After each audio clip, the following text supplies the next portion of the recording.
그동안 우리는 베드로 전서를 통해서 고난에 어떻게 대처해야 되는지, 그리스도인으로서 고난을 어떤 시각으로 바라봐야 되는지에 관한 말씀을 함께 나누었습니다. 오늘 이제 베드로전서 5장, 베드로전서의 이제 마지막 장의 말씀은 고난에 대해서 하나님이 어떤 보상을 해주시는가, 고난에 대한 하나님의 보상, 하나님의 약속, 하나님의 축복에 관한 말씀이세요. 여기 4절에 보시면 목자장이 나타나실 때 시들지 아니하는 영광의 관을 얻을 것이다, 이제 이렇게 말씀하고 계세요. 목자장이 반드시 오시는데 바로 그 오시는 날 시들지 않는, 없어지지 않는, 사라지지 않는 영광의 관, 면류관을 얻게 될 것이다. 오늘 말씀을 통해서 우리는 어떻게 하면 우리가 시들지 않는 영광의 면류관을 얻을 수 있을까라고 하는 이제 사실을 오늘 말씀을 통해서 이제 깨닫게 되는 것입니다. 또한 여기 10절에 보시면은 이제 끝에 부분에 이렇게 얘기하죠. 너희를 친히 온전하게 하시고 굳건하게 하시고 강하게 하시고 털을 견고하게 하실 거다. 여기 보니까 네 가지 축복에 관해서 말씀하세요. 우리를 온전하게 하시고 굳건하게 하시고 강하게 하시고 털을 견고하게 하실 것이다. 이제 네 가지 축복에 대해서 이제 말씀하고 계시잖아요. 어떻게 하면 우리가 이런 하나님의 복을 받을 수 있을까라고 하는 귀한 고난에 대한 하나님의 보상, 하나님의 축복에 관한 말씀이 이제 베드로전서 5장의 이제 말씀입니다. 여기 2절에 보면은 하나님의 종으로서 영혼을 섬기는 자가 어떤 자세, 어떤 태도를 가지고 이제 섬겨야 되겠는가? 2절과 3절에 이제 크게 보면 이제 세 가지로 우리에게 말씀하고 계세요. 먼저 첫 번째 보시면은 너희 중에 있는 하나님의 양무리를 치되 억지로 하지 말아라. 하나님의 뜻을 따라 자원함으로 해라. 이제 이렇게 말씀하고 있습니다. 같은 섬김인데 섬김을 통해 참 엄청난 복을 받는 사람이 있는 반면에 섬기면서 원망하고 또 섬기면서 불평하고 섬김이 오히려 복이 안 되는 이제 그러한 경우가 종종 있어요. 똑같은 섬김인데 똑같은 전도를 하는데 어떤 사람은 그 전도를 통해 엄청나게 하나님의 복을 받아요. 근데 똑같은 전도를 하는데 이제 어떤 사람은 그 전도를 통해서도 내게 복이 없습니다. 그 이유가 뭘까? 오늘 이제 베드로 사도는 이렇게 얘기하는 거예요. 억지로 하지 마라. 자원함으로 해야 된다. 이제 이렇게 이제 말씀하고 있습니다. 기도도 해야 되니까 하는 거랑 기도가 기쁨인 사람은 다른 겁니다. 성경을 읽어야 되니까 읽는 사람이랑 성경의 말씀이 내게 송이꿀보다 더 달기 때문에 늘 말씀 앞에 서는 것이 너무나 기쁘고 행복한 사람, 이런 사람하고 이 억지로 하는 사람은 완전 차원이 다른 거예요. 주의 법을 사랑하는 자라고 그랬거든요. 시편 119편에 주의 법을 사랑하는 자에게는 큰 평안이 있으리니 이제 그에게 장애물이 없을 거다. 이제 이렇게 이제 말씀하고 계세요. 뭐 정말 장애물이 없다는 얘기겠습니까? 그게 아니죠. 주의 법을 사랑하는 자는요, 하나님 주신 은혜의 꼴을 먹어서 어떤 인생의 장애물도 다 뛰어넘게 되는 그 은혜를 얻게 된다는 거예요. 근데 요셉이 그랬잖아요. 활 쏘는 자가 그를 쏘아서 넘어뜨리려고 그렇게 달려들었는데도 이 요셉의 그 나무는 담을 뛰어넘었다라고 얘기하잖아요. 이 다윗도 똑같아요. 주의 은혜를 힘입어서 담을 넘나이다. 이제 그렇게 시편에서 이제 고백하고 있어요. 언제나 우리 인생에는요, 담이 있어요. 목회하다 뭐다 그렇고, 사업을 해도 그렇고, 자녀를 양육해도 그렇고 모든 인생은 담을 만납니다. 그런데 그 인생의 담을 만날 때 그 담 앞에서 주저앉는 인생이 있고 그 담을 뛰어넘는 인생이 있다는 거죠. 뭐든요, 인생이라는 게 이제 그런 거더라고요. 누구든 위기가 있어요. 그런데 그 위기를 뛰어넘는 사람은 하나님의 놀라운 복을 받는 거예요. 그러나 그 위기 앞에서 그냥 주저앉아 버리면은 그러면 내게 주실 하나님의 복도 우리가 얻지 못하게 되는 거죠.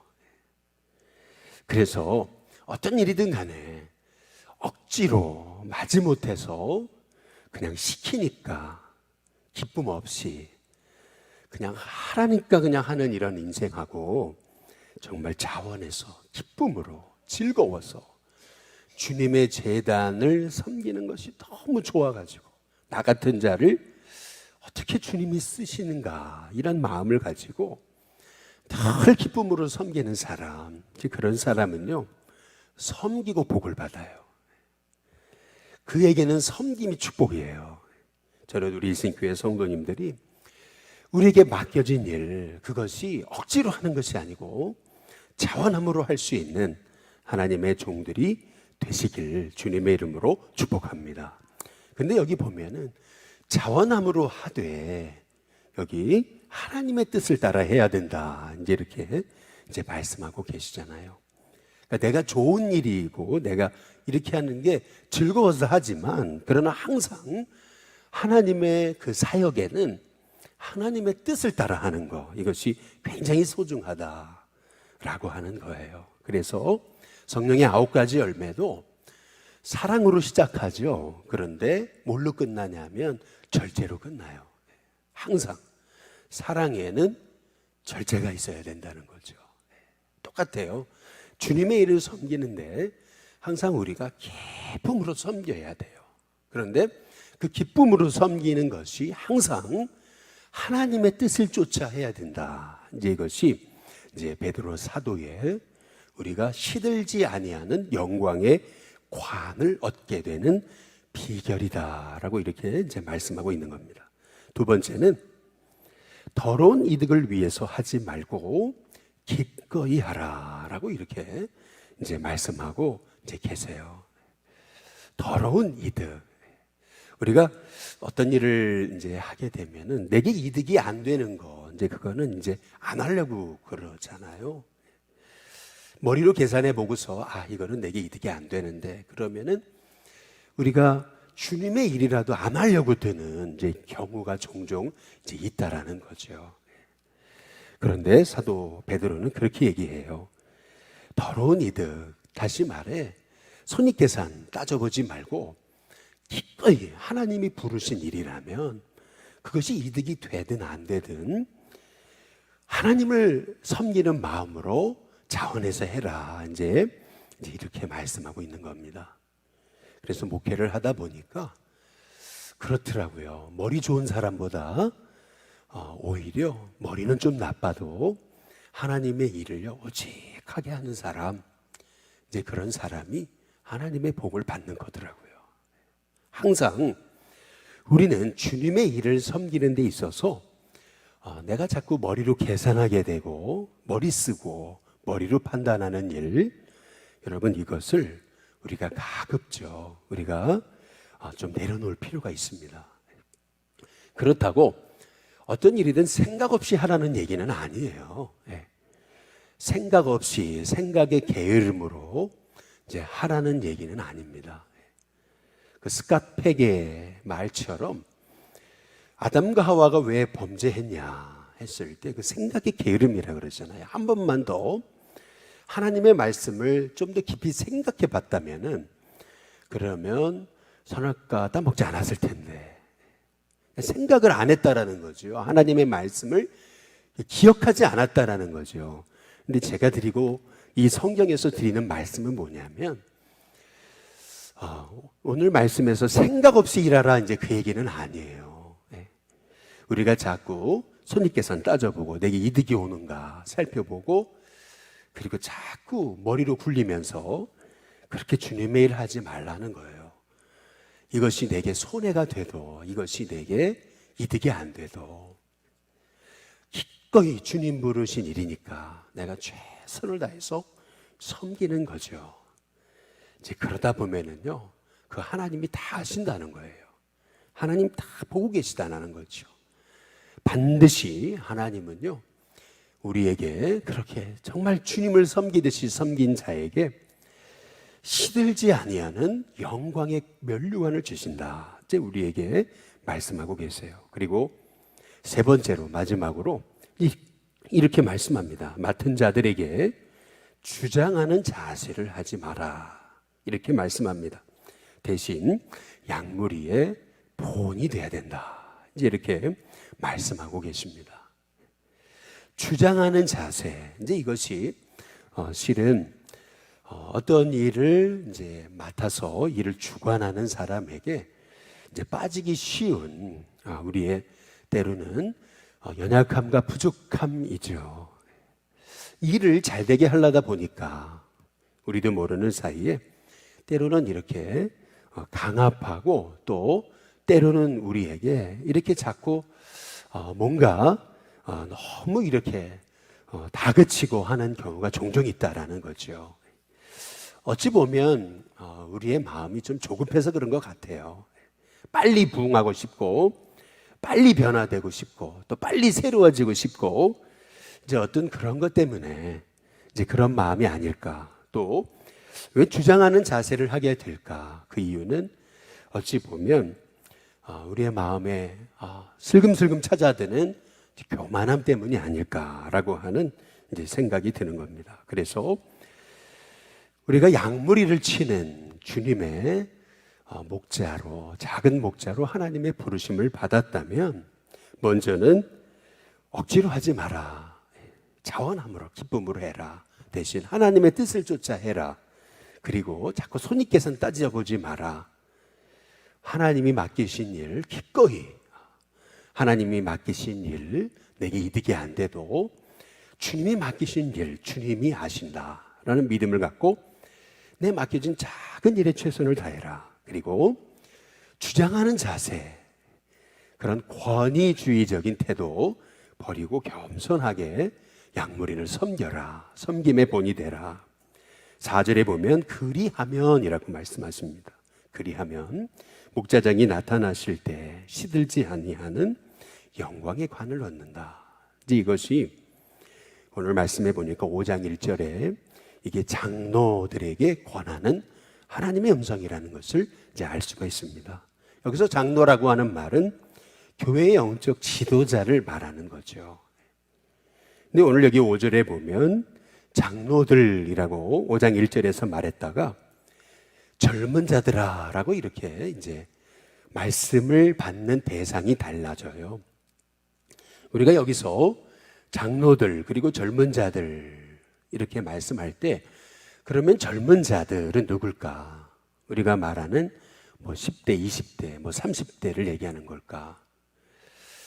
어찌 보면은요, 장로들, 다시 말하면 교회 어른들에게 이제 교회 지도자에게 말했다면 이 젊은 자들아라고 이제 말씀한 것은 장로들과 대비되는 성도들, 다시 말하면 당시에 이 교회 영적 지도자들이 그렇게 영혼을 이끌던 그런 모든 성도들을 향한 또 주님의 말씀 좀 일하고 하는 사실을 우리가 장로들, 젊은 자들이라고 이제 대조해서 이제 말하고 있는 이 말씀을 통해서 우리가 이제 볼 수 있는 거죠.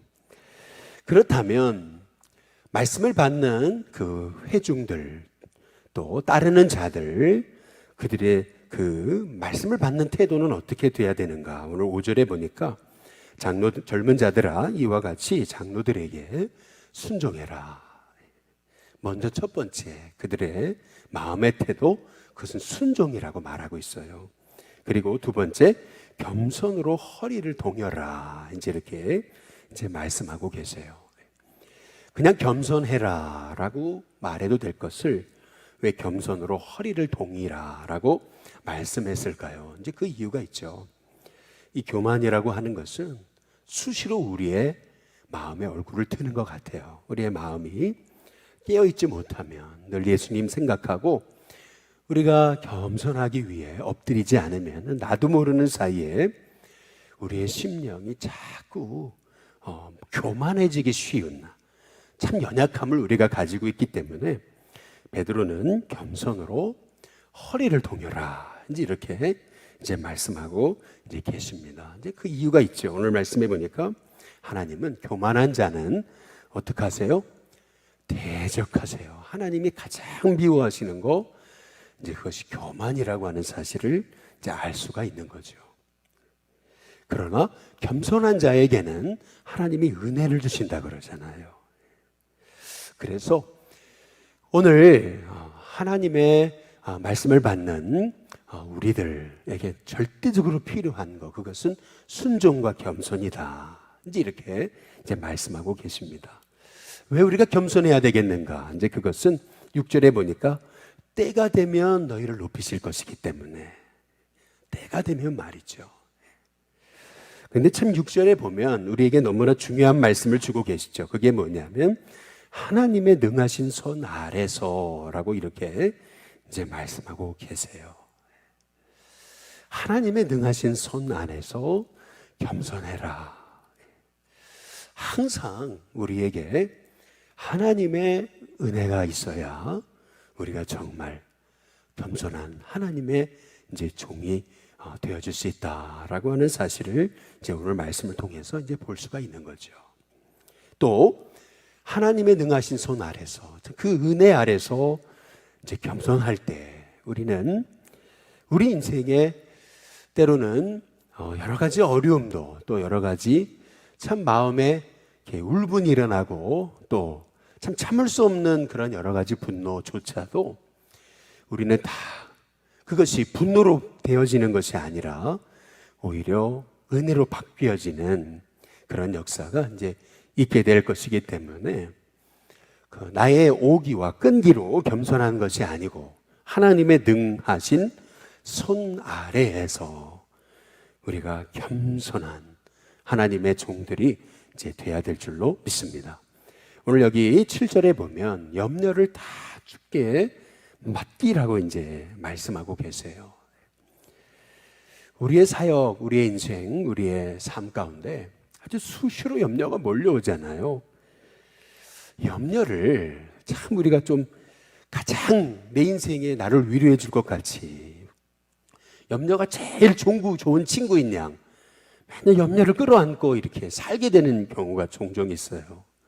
나도 모르는 사이에 염려가 엄습해 오면은 그 염려에 자꾸 꼬리에 꼬리를 물듯이 염려에 이제 빠져드는 이제 경우가 있다라고 하는 거죠.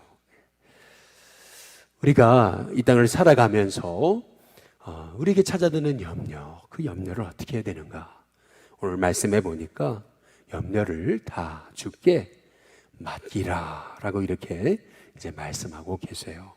이제 그 이유는 뭐냐면 하나님이 돌보시지 않냐라고 이제 우리에게 말씀하고 계십니다.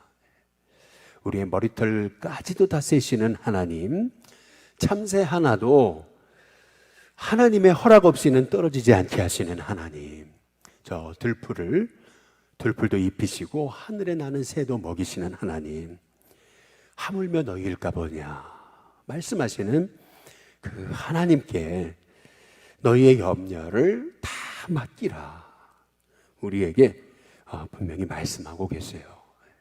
오늘 이 새벽에 우리가 하루를 시작하는 이 새벽 이 시간 하나님 우리에게 찾아드는 오늘 하루의 염려도 하나님께 맡길 수 있도록 그때마다 염려가 찾아올 때마다 하나님이 돌보시죠 라는 믿음을 가지고 그 염려를 다 기도의 제목으로 바꿔서 하나님 앞에 기도를 선택하고 기도에 집중하고 또 지금껏 인도하신 하나님 내 앞길 내 삶 다 인도하실 텐데 라는 그러한 하나님의 은혜에 대한 발견을 통해서 저와 여러분이 염려가 하나님이 돌보신다라는 그 평강으로 믿음으로 바뀌어지는 은혜가 있게 되시기를 주님의 이름으로 축복합니다. 오늘 여기 8절에 보면 근신하라 깨어라 라고 이렇게 이제 말씀하고 계시죠. 너희 대적 마귀가 우는 사자같이 두루다니며 삼킬 자를 찾는다 라고 이렇게 말씀하고 계시잖아요. 실은 베드로가 이렇게 근신하지 못하고 깨어있지 못해가지고 마귀에게 그렇게 넘어졌던 인물이잖아요. 예수님을 부인하지 않겠다고 그렇게 호언장담해 놓고 예수님을 부인했던 그러한 인생이 베드로이잖아요. 그래서 근신하라, 깨어라 라고 하는 이 말씀은 이 베드로의 그 경험이 섞인 이제 그런 고백이에요. 마귀가 우는 사자처럼 두루다니며 삼킬 자를 찾는데, 그러면 우리가 이 영적 싸움에서 어떻게 승리하는가? 우리 9절에 보니까 믿음을 굳건히 해서 그를 대적하는 것임을 오늘 말씀을 통해서 이제 우리가 깨닫습니다. 마귀의 그 역사는 우리가 조금이라도 틈을 주면 안 된다, 대적해야 된다라고 하는 사실을 우리가 말씀을 통해서 우리가 기억할 이제 필요가 이제 있습니다. 자꾸 이제 우리의 생각에 조그만한 그 어려움이 와도 하나님 왜 내게 이런 어려움이 왔습니까? 이제 원망하잖아요. 그런데 여기 9절에 보시면은 이렇게 말씀합니다. 너희 형제들도 동일한 고난을 당하는 거다. 너만 이런 고난을 당하는 거 아니다. 그러니까 자꾸 마음에 찾아드는 그 염려, 그 마음에 그 스며드는 그 마음의 두려움, 또 불평, 원망, 그 마음을 자꾸 수용하지 말고 대적하라는 겁니다. 쫓아내라는 거예요. 자꾸 이상하게 내 마음속에 자꾸 엄습하는 그러한 그 서운한 마음들 있잖아요. 막 분노하고 싶은 마음들, 또 과거에 참 속상했던 것들, 상처들, 그거를 그냥 덥석하고 받아먹지 말고 그거를 내뱉으라는 거예요. 썩은 우유가 있는데 썩은 우유를 마시면은 죽는 거죠. 탈이 나는 거죠. 병드는 거예요. 마찬가지라는 거 아니겠어요? 왜 썩은 우유라는 걸 알면서 마시냐는 거예요. 알면 뱉어버려야죠. 딱 내 입에 이거 썩었다 생각되면 뱉어야, 그래야 내가 사는 거 아니겠어요? 마찬가지죠. 우리의 마음속에 염려가 찾아들고, 그리고 내 마음속에 원망이 찾아들고, 하나님 왜 내게 이런 고난을 당하게 하셔서 나만 이런 어려움을 당하게 하십니까? 라는 그 원망의 마음이 찾아들 때 그 내뱉어야 돼요. 대적해야 되는 거죠. 쫓아내야 된다는 거죠. 수용하지 말아야 돼요. 받아들이지 말고 대적해라. 이제 그 이유가 있어요. 여기 10절에 보면은 모든 은혜의 하나님이라 그랬어요. 왜 하나님을 모든 은혜의 하나님이라고 말씀하냐면은 그리스도 안에서 우리를, 우리 같은 자를 부르셨잖아요. 부르셨을 뿐만 아니라 자기의 영원한 영광에 들어가게 하셨어요.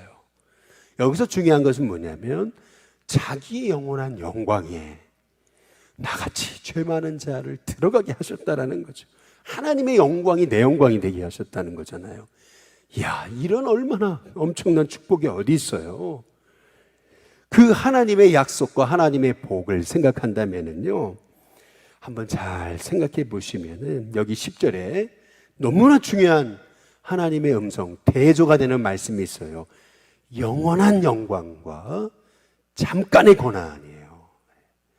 지금 당하는 고난은 잠깐의 고난이라는 거죠. 그러나 우리가 믿음에 굳게 서서 하나님의 약속을 따라서 고난 가운데도 원망하지 않고 예수님 바라보면서 끝까지 믿음의 경주에서 감사함으로 승리한 하나님의 종들, 영원한 영광에 들어가게 하실 거다. 참 이 생각을 하게 되면 얼마나 우리의 마음에 뻥 뚫리는 기쁨이 있습니까? 고난은 잠깐, 그러나 주님이 내게 주실 영광은 영원해요. 잠깐 고난 당한 우리를 영원한 영광에 들어가게 하신대요. 그래서 우리를 온전하게 하시고 굳건하게 하시고 강하게 하시고 털을 견고하게 하실 거다. 내가 하는 게 아니에요. 그분이 하시는 거예요. 왜요? 우리 하나님은 모든 은혜 하나님이시니까. 나 같은 자를 부르셔서 나 같은 자를 쓰시는 하나님이 이 나 같은 자에게 자기의 영광에 들어가게 하셨대요. 하나님의 영광, 그 영광이 네 거다. 우리 하나님이 말씀하고 계시잖아요. 그래서 12절의 끝에 부분에 보면 이것이 하나님의 참된 은혜임을 증언하노니 너희는 이 은혜에 굳게 서야 된다. 이 은혜에 굳게 서라. 결국에는 고난과 환난과 시험이 있어도 은혜에 굳게 서는 하나님의 종들, 하나님이 하나님의 영광에 들어가게 하실 거다.